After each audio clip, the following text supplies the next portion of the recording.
Uyo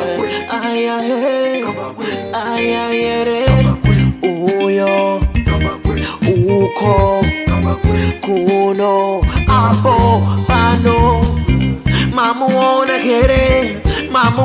kere nai. Right, 11 May 2021, and I'm joined by my new guest, Mr. Feddious Mutenheri. How are you, sir? I'm very well, Mr. Gambakwe. How are you? And it's a very good evening to your viewers. Fantastic. And today we've got a very, very interesting but sad topic. To me, it's very sad. Did you see the bridge opening yesterday? Definitely. We were watching and we saw all the activities happening there. Right. So this is the Kazungula Bridge. And this is an amazing bridge which was built between Botswana and Zambia. Yes. And they had to divert this bridge to avoid Zimbabwe and Namibia. Do you know why they had to do that? Why did they have to avoid Zimbabwe and Namibia? Well, we have to put the construction of this bridge into perspective, into a historical perspective rather.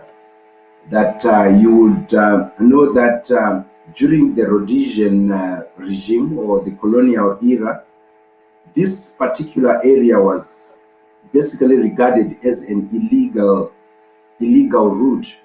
In fact, it operated with a ferry service in which, particularly during the liberation struggle, most of the liberation fighters, the guerrillas, were carried through, and I'm sure even people like the former president Robert Mugabe were even ferried across that river. Remember, countries such as Botswana, Zambia, Tanzania had gained independence earlier, and the Rhodesian government, together with the apartheid government, had declared it an illegal route, and therefore it remained as such. Fast forward to the independence of Zimbabwe. Unfortunately, the president then Robert Mugabe sort of followed or continued the same policy of the Rhodesian government on this Kazungula area, in which he totally refused to recognize this route. It's actually a paradox that if the liberation fighters were using it, he refused it. But his major reason was that no, Botswana and Zambia do not share a land border, and therefore he refused totally any development or movement at creating this bridge. So round about 2001, there was the governments of Botswana and Zambia had commissioned some research into how they can fully use this route, because as we are going to talk about it more, you will see how useful it would be for both the countries, but also for the rest of the SADC region. So after that, I know that President Mugabe, together with when Mr. Kama was there, President Kama in Botswana here, and the president in Zambia, they had even had some talks as to how they can move forward. And then from 2014, the construction started, but it started only between Botswana and Zambia. And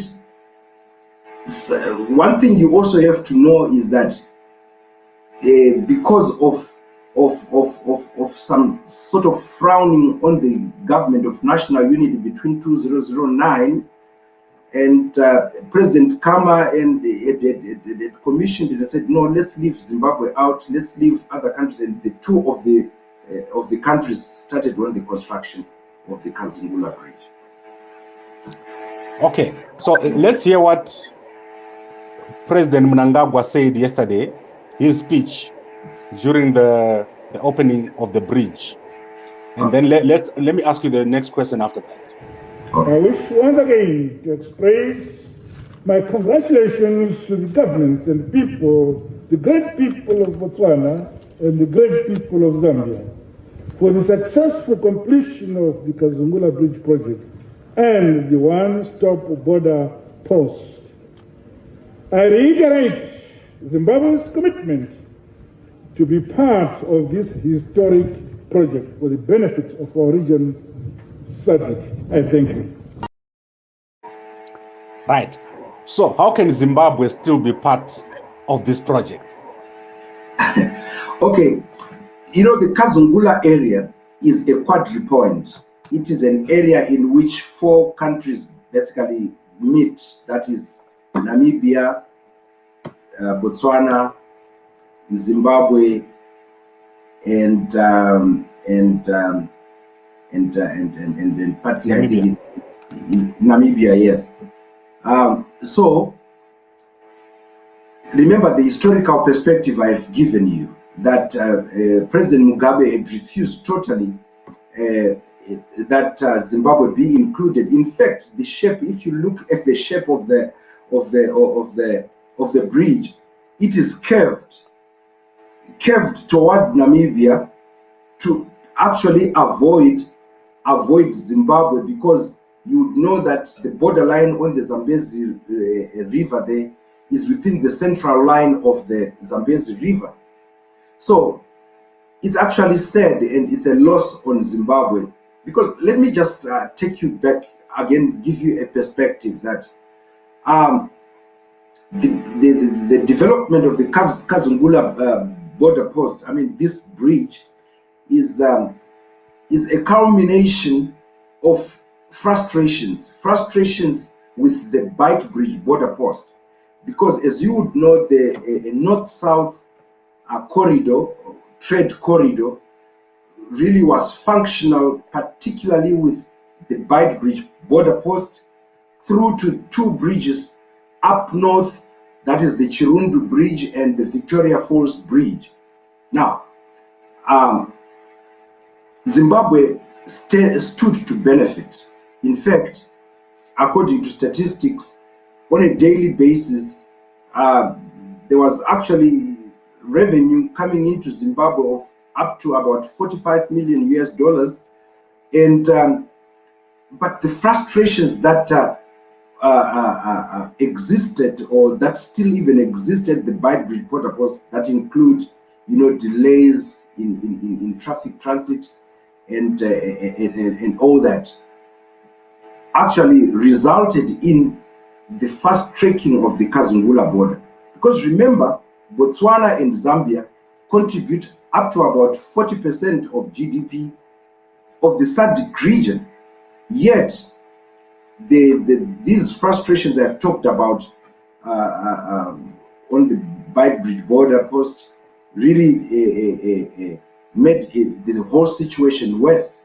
Now, Zimbabwe, it's said that the president or the current administration, which actually was which was part of the Mugabe regime, could not enter into this program at the inception or at the beginning. But Zimbabwe stands to lose, because what it does, what the construction of this border does, is that it diverts traffic from the Bight Bridge route through, so it will come into Botswana and through Zambia and leave out Zimbabwe.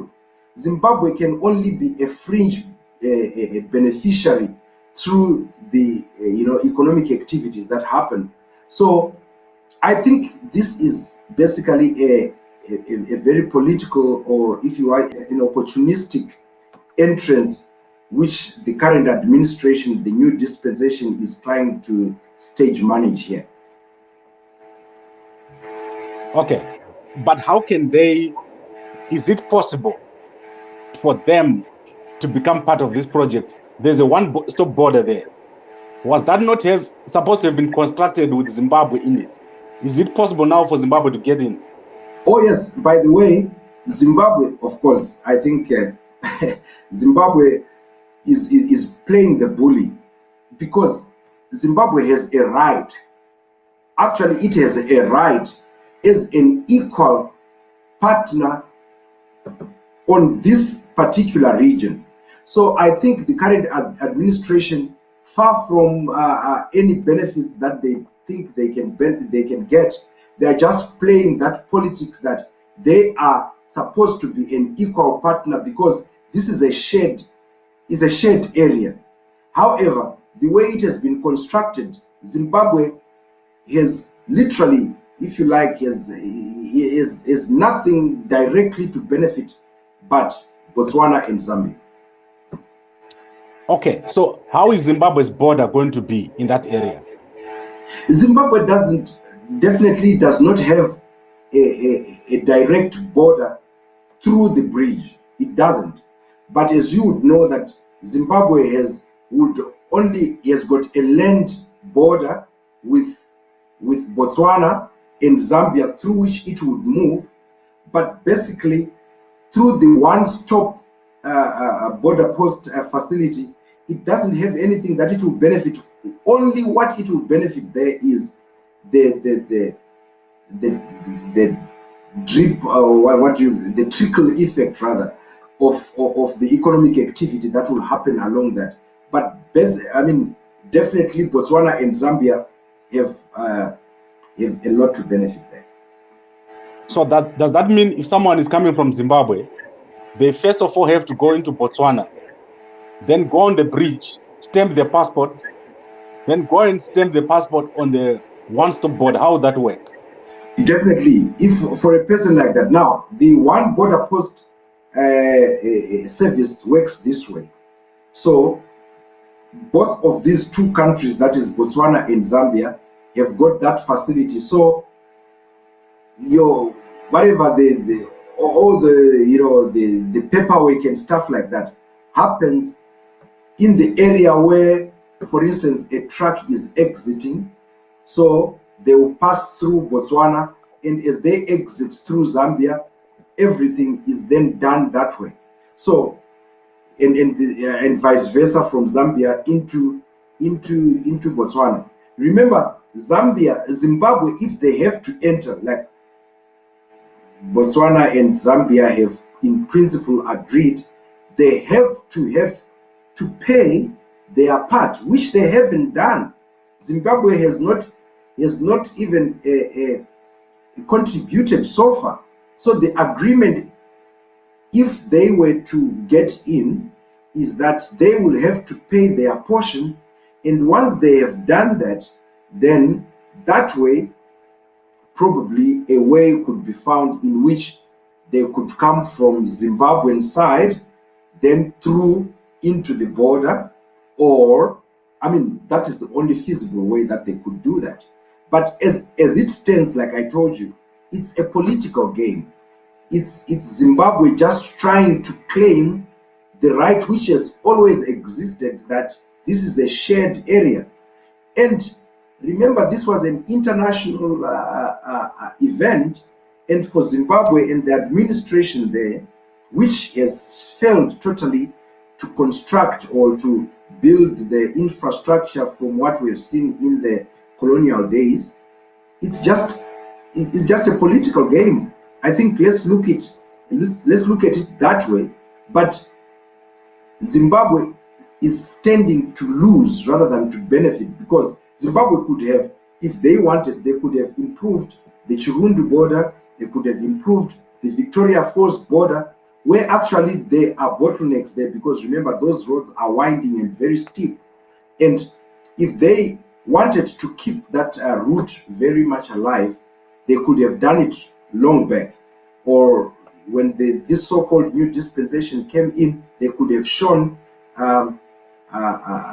efforts to develop it. But look, right at the shining moment of Botswana and Zambia, they are claiming a part in there, not because they have done anything, but simply because they have a right to this quadrupoint that we have talked about.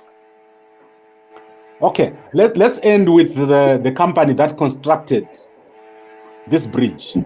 Yes. Dao, that is a Yes. Japanese company. Yes. What do you know about this company? Do the Japanese have political interest in this region? Well, what I know is that the Japanese International Cooperation Agency is a partner. Of course, they are into business in there. But remember, this is not only funded by the Japanese agency itself. There is the European Union is in there. Africa European Union organization is in there. But also the various governments, Zambia and Botswana, they've got a 50% share of their funding in there.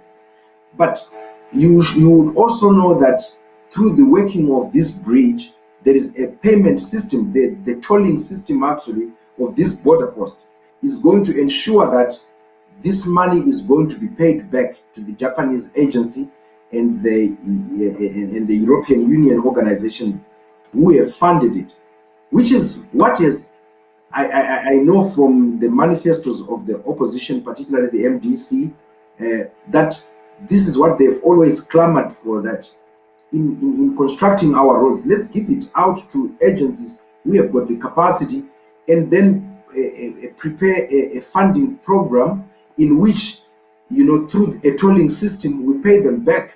So the Japanese are basically, of course, they will have business interests, but they will be paid back for whatever they've paid. I mean, remember, this is a 260 million project, and they will be paid back. But if they have any interest, I think we are yet to see and to know what exactly it is which their interests are in this region. Okay, I've got a comment here by Munetsi Mandere. And what I want to do is, if Munetsi is around, if he's able, I want him to join here and tell us more about this. He says there's 4 borders there. There's 4 borders in this area. You can see his question, right? He's saying, what does it mean to have a one-stop border concept at the corridor of 4 countries? So Mandere, if you want to join here and give us your opinion, WhatsApp me on that number, which is on the screen. I want you to give us your point. I'm sure he's got a point. What do you think he wants to say? No, Gabako, what he is trying to say is that because there is this concept of a one-stop border post concept. So he's saying, how do 4 countries operate? But if he was listening from the beginning, Namibia, remember, Namibia was a colony of the apartheid South Africa. And ever since this whole project started, Namibia seems to have had a hands-off thing out of it. And even if you look at the launch of this bridge, they were just invitees. They were just invited, and they can't be bothered. It would look like Namibia can't be bothered. Zimbabwe is the one that is trying to enter through the back door because of their right, their equal right to this particular land. But it is a very smart move by Botswana and Zambia, who have actually created the one-stop border service, because they are the ones who are going to benefit through it. But if the other 2 countries were to come in, then it means they have to pay their share, and probably it would change the structure. That, I don't know, I leave it to the engineers, would have to change the structure of the bridge. But as I have shown you, the bridge actually is curving away from Zimbabwe. Why do you think that is? It is because the leaders of Botswana and Zambia knew very well that there was a dispute with Zimbabwe because Zimbabwe was refusing under President Mugabe. So it is particularly a smart move by Botswana and Zambia, which I think in the foreseeable future will benefit from this bridge. Okay, I think the question is answered, and I want to go now to my last question. Filipe Nyusi, the president of Mozambique, he was there. Yeah. What do you make of that? No, basically, for me, I mean, it is because, remember, the Southern African region is endowed with mineral resources. It is endowed, I mean, it is an agricultural area, basically, and of course, other services. And remember, this is a corridor from Durban, which is basically a hub, an import and export hub of Southern Africa, and going up north to DRC, I mean, even up further there. So he was there because in theoretically, and this whole program is supposed to benefit the whole region. So in the spirit, I think for President Masisi, I mean, hands up to him, and President Lungu of Zambia, it was camaraderie to bring out all the presidents who could come, who are in the SADC region, who stand to benefit from the economic activities, from the export and import, activity that will happen through this bridge. So for them, look, President Nyusi didn't even try to outshine anybody there. He was there as an invitee. And this is, if you look at it as a whole part of regional integration. But like I said, Zimbabwe, for some reason, is trying to get in through the back door. Okay, this has been a very, very interesting discussion, Mr. Feddious Mutenheri. Can you quickly tell us more about yourself? Well, myself, I'm Zimbabwean born, and I grew up in Zimbabwe, in Gweru, schooled at Fletcher High School, and went to Midland State University, did development studies there. That was my honors degree, and I did my master's degree at Midland State University again. And I've been a lecturer at Midland State University in the Gender Studies Department, and went on to Great Zimbabwe University, where I was a lecturer in the Social Sciences Department, basically in rural development. Currently, a completing student of PhD student in public administration with the University of Nicaragua, in conjunction with Texila American University. So basically, in my area of study is new public management. That's basically who I am. Mr. Mutenheri, in fact, upcoming Dr. Mutenheri, I really enjoy talking to you. Thank you very And much, I'm sure Mr. everyone who's watching here, they can tell that you are a real doctor. You're not a fake doctor. Thank you very much for the flattery. And we are going to be giving you one day a week to talk to us about development. Obviously, many people know that Mr. Jonasi comes here on Mondays. I'll have you sometime during the week. We need to talk a lot about development, especially as far as Zimbabwe is concerned. Yes. I think there's a lot of potential in Zimbabwe, but something is lacking. Something is missing that we need to address in our country. And some of these things, like this bridge, it just brings these things to the fore. It's my pleasure, Mr. Gabakwe, and I will happily join you on those days that you will invite me. And most definitely, Zimbabwe is such a, it's said that at independence, it was the most promising country in the region, which, because of poor administration, poor public governance, poor governance has been run down, and it said that the majority of its brains, the majority of its expertise has scattered around the world. And yes, it's my pleasure to join you to talk about the pressing issues of our country. Thank you very much, sir. And to everyone at home, I really enjoyed this subject. Please do more research on this bridge, this beautiful bridge. And I hope that one day, very soon, we'll be able to go there and I'll be able to broadcast from nearby. Thank you very much, Dr. Mutenheri, and we'll talk again next week. Thank you very much, sir. Thank you very much, Mr. Kabako.